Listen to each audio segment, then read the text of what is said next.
نبی پاک علیہ الصلوۃ والسلام کا انداز کیا تھا کہ بی بی فاطمہ بیٹی ہیں، آج بیٹی کی ولادت پر لوگوں کے منہ پڑ جاتے ہیں، طبیعت خراب ہو جاتی ہے، بیٹی کو بوجھ سمجھتے ہیں کہ یا اللہ یہ ہو گئی اب پتہ نہیں کیا ہوگا۔ ارے اللہ کے بندو ابھی تو پیدا ہوئی ہے، ابھی سے شادی کی فکر؟ جس رب نے بیٹی دی ہے وہی انتظام کرے گا نا، وہ خالق ہے، وہ مالک ہے، وہ رازق ہے۔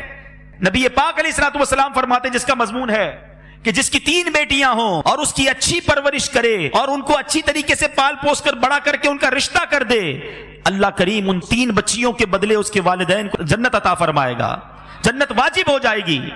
صحابی رسول نے عرض کی حضور اگر کسی کی 2 بیٹیاں ہوں؟ اللہ کے حبیب فرماتے 2 بیٹیاں ہوں تب بھی جنت واجب ہو جائے گی۔ جب پہلی بار میں یہ حدیث پڑھ رہا تھا نا، میں سوچنے لگا میری تو 1 بیٹی ہے۔ صحابہ بھی کمال کے تھے، یقین کرو ہمارے کام آسان کر دیے۔ اسی حدیث کا اگلا جزتا صحابی رسول پوچھتے ہیں اگر حضور اگر 1 بیٹی ہو تو؟ اللہ کے حبیب فرماتے 1 بیٹی ہو تب بھی جنت واجب ہو جاتی ہے۔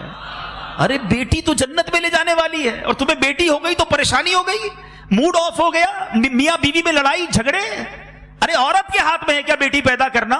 لوگ طلاق دے دیتے اس بات پر کہ نہیں جناب بچیاں ہی پیدا کر رہی ہے۔ ارے اللہ کے بندو، اللہ کی بارگاہ میں سجدہ شکر ادا کرو، بے اولاد تو نہیں ہو۔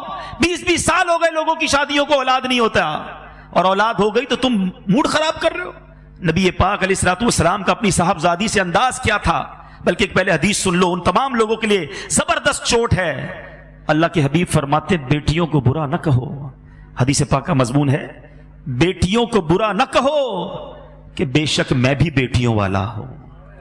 اللہ کے حبیب نے اپنے آپ کو صلی اللہ علیہ وسلم بیٹیوں والا کہا اور فرمایا یہ تو ماں باپ کے لیے بڑی محبت والیاں ہوتی ہیں۔